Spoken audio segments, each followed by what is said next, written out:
ओम साई राम। साईं बाबा के सभी भक्तों को साई राम। इस वीडियो के द्वारा आज मैं श्री साई सच्चरित्र में से अध्याय 10 पढ़कर सुनाऊंगी। इसे सुनकर भक्तों के दुख कष्ट दूर हो जाते हैं, सुख शांति मिलती है और बाबा का आशीर्वाद और प्रेम मिलता है। अध्याय 10। अद्भुत अवतारी श्री साईं। श्री साईं बाबा यौगिक क्रियाओं में पारंगत थे। 6 क्रियाएं जिनमें धोती इसमें एक 3 इंच चौड़े व 22 इंच लंबे कपड़े के भीगे हुए टुकड़े से पेट को स्वच्छ करना, खंड योग जिसमें अपने शरीर के अवयवों को पृथक पृथक कर उन्हें पुनः पूर्ववत जोड़ना, और समाधि आदि भी सम्मिलित है। वे हिंदू थे तो शरीर से वे यौवन से प्रतीत होते थे। कोई भी निश्चय पूर्वक नहीं कह सकता था कि वे हिंदू थे या मुसलमान। वे हिंदुओं का रामनवमी उत्सव यथाविधि मनाते थे और साथ ही मुसलमानों का चंदन उत्सव भी। गोकुल अष्टमी को वे गोपाल काला उत्सव भी द्वारका माई में बड़ी धूमधाम से मनाते थे। ईद के दिन वे मुसलमानों को मस्जिद में नमाज पढ़ने के लिए आमंत्रित किया करते थे। यदि कहे कि वे यवन थे तो उनके कान हिंदुओं की रीति के अनुसार छिदे हुए थे। साई लीला पत्रिका श्री B.V. देव द्वारा लिखित शीर्षक बाबा यवन की हिंदू।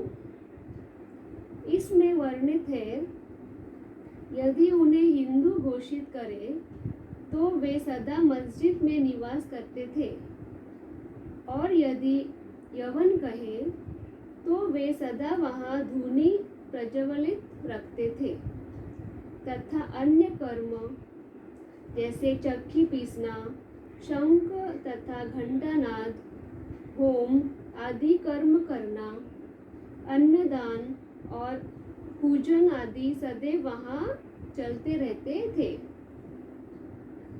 वस्तुतः जो अहंकार व इंद्रिय सुखों को तिलांजलि देकर ईश्वर की शरण में आ जाता है तथा जब उसे ईश्वर के साथ अभिन्नता प्राप्त हो जाती है, तब उसकी कोई जाति पाति नहीं रह जाती। इसी कोटि में श्री साई बाबा थे। जातियों और प्राणियों में किंचित मात्र भेदभाव नहीं रखते थे। कुत्ते भी उनके भोजन पात्र में मुंह डालकर स्वतंत्र पूर्वक खाते थे, परंतु उन्होंने कभी कोई आपत्ति नहीं की। ऐसा अपूर्व और अद्भुत श्री साई बाबा का अवतार था। यथार्थ में बाबा अखंड सच्चिदानंद थे। उनकी महानता का बखान कौन कर सकता है? जिसने उनके श्री चरण कमलों की शरण ली, उसे साक्षात्कार की प्राप्ति हुई। अनेक सन्यासी साधक भी श्री साई बाबा के पास आया करते थे। बाबा भी सदैव उनके साथ चलते फिरते, उठते बैठते, उनसे वार्तालाप करते थे। अल्लाह मालिक सदैव उनके होठों पर रहता था। वे कभी भी विवाद और मतभेद में नहीं पड़ते थे तथा सदा शांत और स्थिर रहते थे, परंतु कभी कभी वे क्रोधित हो जाया करते। वे सदैव ही वेदांत की शिक्षा दिया करते थे। कोई भी अंत तक न जान सका कि श्री साई बाबा वास्तव में कौन थे।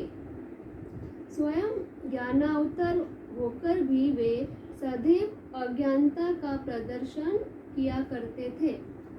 उन्हें आदर सत्कार से सदैव अरुचि थी। इस प्रकार का श्री साईं बाबा का वैशिष्ट्य था। थे तो वे शरीरधारी, परंतु कर्मों से उनकी ईश्वरीयता स्पष्ट झलकती थी। शिरडी के नर नारी उन्हें पर ब्रह्म ही मानते थे। श्री साईं बाबा के एक अंतरंग भक्त म्हालसापति, जो कि बाबा के साथ द्वारकामाई तथा चावड़ी में शयन करते थे, उन्हें बाबा ने बतलाया था कि मेरा जन्म पाथरी के एक ब्राह्मण परिवार में हुआ था।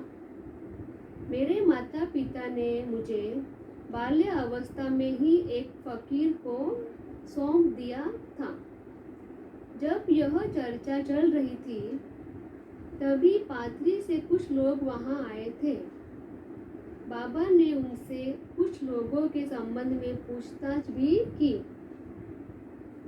श्रीमती काशीबाई कानेटकर, पूना की एक प्रसिद्ध विद्वान महिला, ने साई लीला पत्रिका भाग 2 सन 1934 में अनुभव नंबर 5 में प्रकाशित किया है कि बाबा के चमत्कारों को सुनकर हम लोग अपनी ब्रह्मवादी संस्था की पद्धति के अनुसार विवेचना कर रहे थे।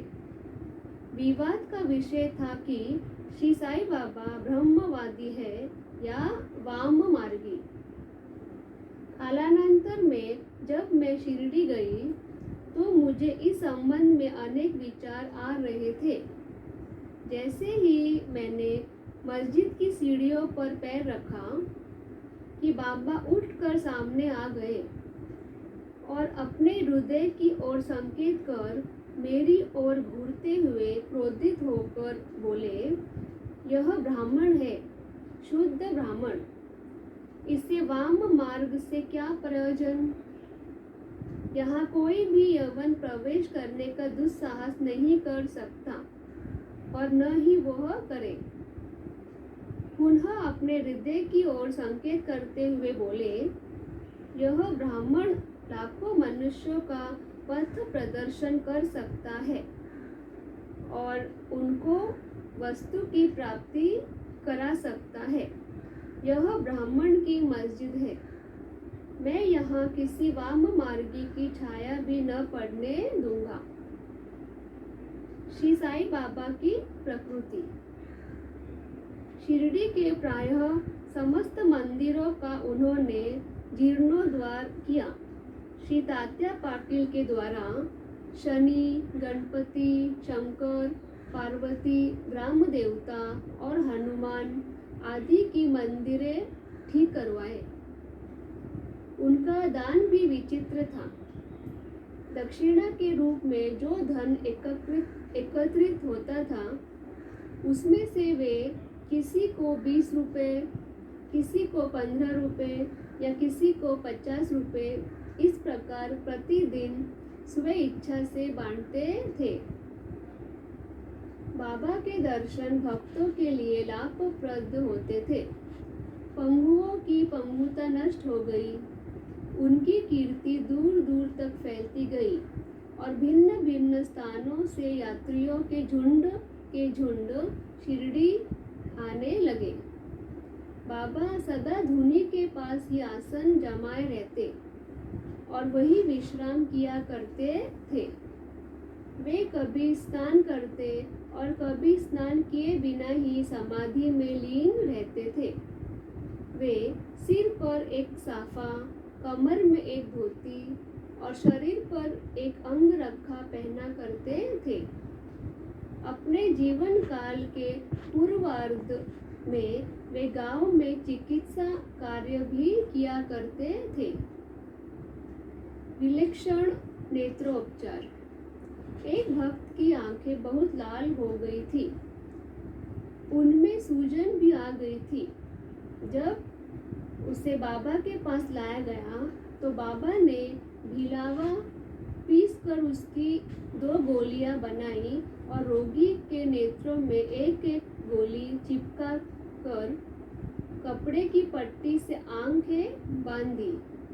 दूसरे दिन पट्टी हटाकर आंखों के ऊपर जल की छींटे मारे। फलस्वरूप आंखें ठीक हो गई। इसी तरह कई अन्य रोगियों का भी उन्होंने उपचार किया। बाबा की यौगिक क्रियाएं। बाबा सभी क्रियाओं में पारंगत थे।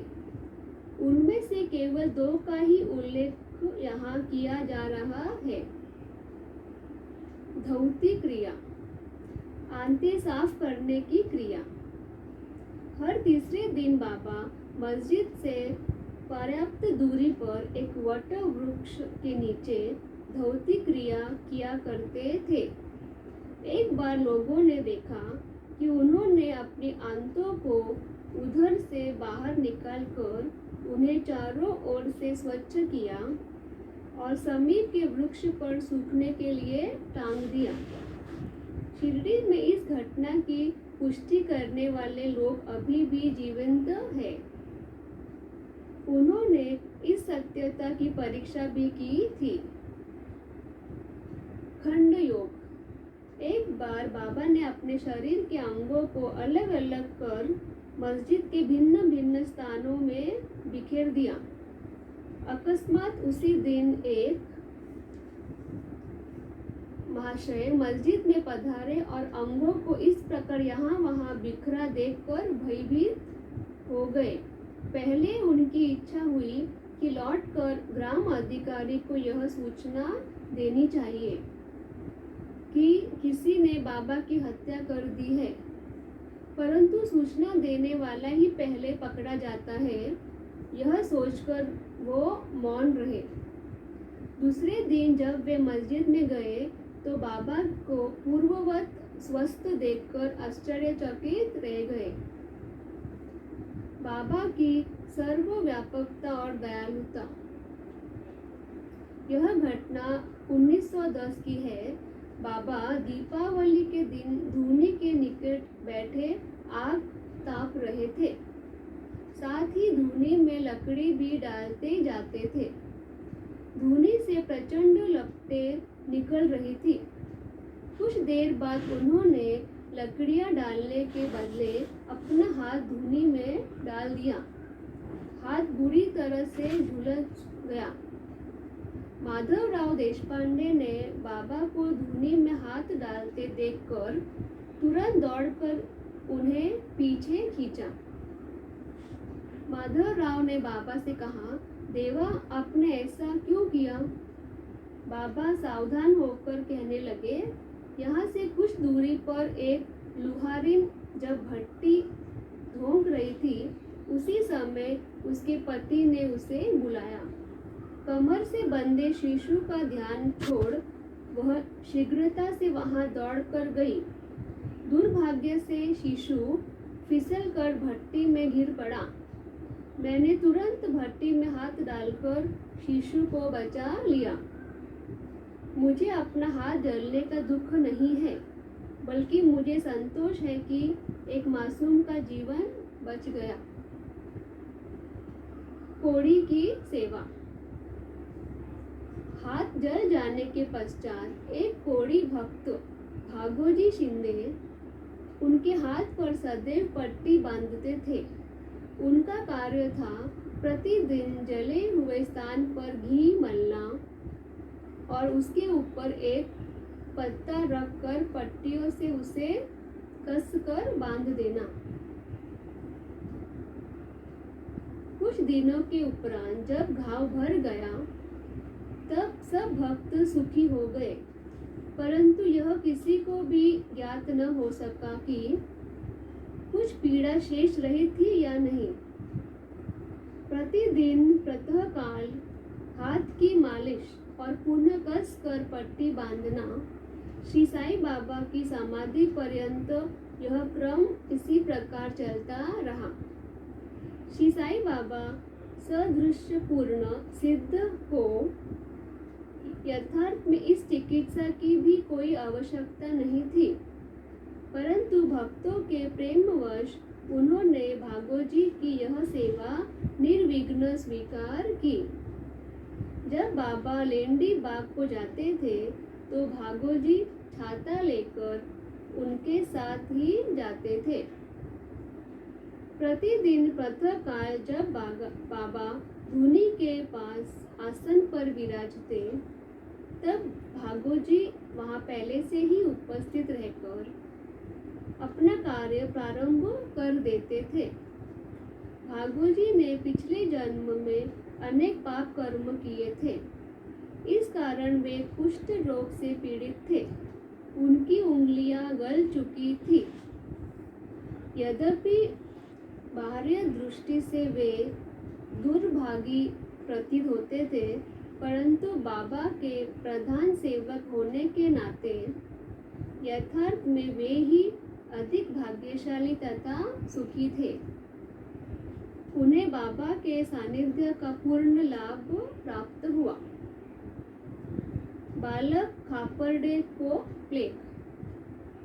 श्रीमती खापर्डे अपने छोटे पुत्र के साथ कई दिनों से शिरडी में थी। पुत्र तीव्र ज्वर से पीड़ित था। उसे प्लेग की गांठ भी निकल आई। श्रीमती खापर्डे भयभीत हो गई और घबराने लगी और अमरावती लौट जाने का विचार करने लगी। संध्या समय जब बाबा वायु सेवन के लिए वाड़े, अब जो समाधि मंदिर कहा जाता है, के पास से जा रहे थे, तब उन्होंने उनसे लौटने की अनुमति मांगी तथा कंपित स्वर में कहने लगी कि मेरा प्रिय पुत्र प्लेग से ग्रस्त हो गया है, अतः अब मैं घर लौटना चाहती हूँ।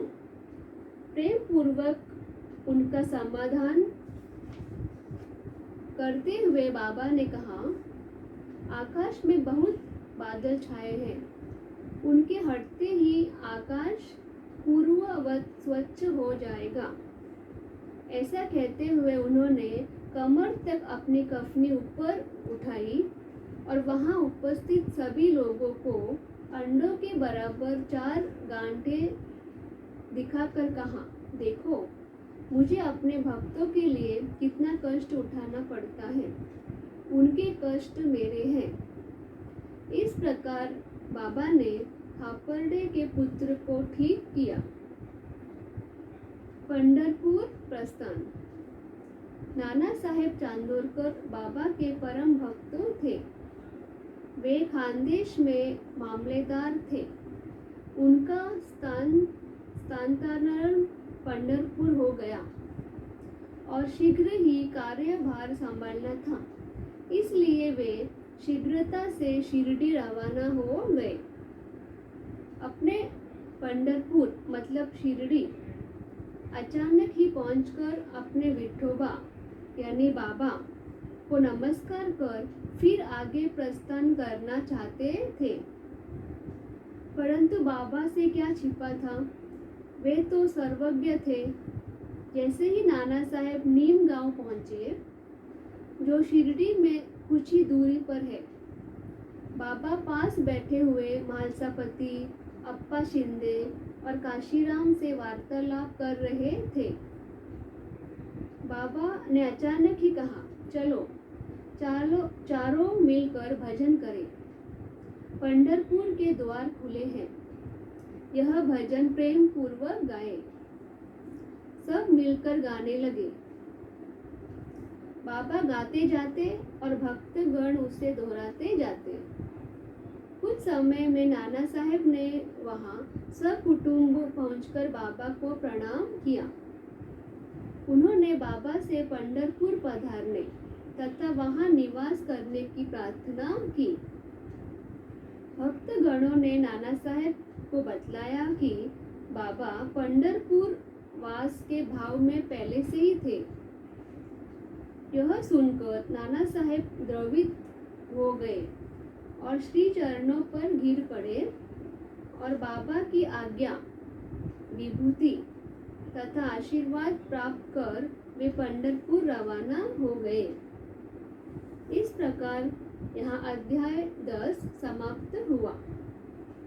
बाबा की लीलाएं ऐसे ही अद्भुत है। बाबा से प्रार्थना है कि अपने बच्चों की बुरी शक्तियों से रक्षा करें और हमेशा अपने पनाह में हमें रखें। ओम साई राम।